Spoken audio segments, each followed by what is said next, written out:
Kailangan mo ba talaga ng sobrang laking capital bago makapag-start ng affiliate marketing? Hindi mo naman talaga kailangan ng sobrang laking capital para makapagsimula.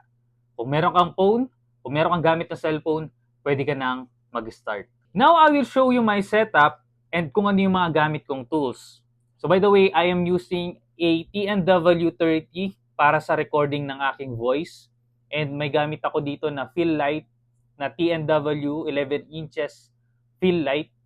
And also, nakasetup lang sa likod ko, meron akong fireplace and meron akong software editing tools na naka-open dyan. By the way, sa mga hindi nakakaalam, I am a senior developer and I am new to affiliate marketing.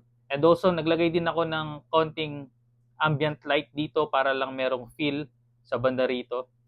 And makikita natin that sa pag-affiliate, hindi mo naman kailangan talaga ng sobrang fancy, sobrang ganda, sobrang mahal na mga gamit. All you need to have is meron kang cellphone, meron kang pang-record, magandang audio, merong lighting na maayos, and kahit anong background na yung ilagay mo dyan.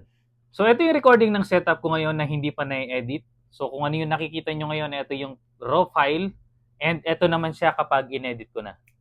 Hindi mo naman kailangan talaga na sobrang gandang mga gamit or mga tools, sobrang mamahal na mga tools. Pwede na yung mga budget-friendly at lupitan mo lang yung editing mo. And also, yung pagpo-promote mo ng mga products. By the way, this is my first time na ma-approve ng free sample ng product. So, dumating na sila kanina.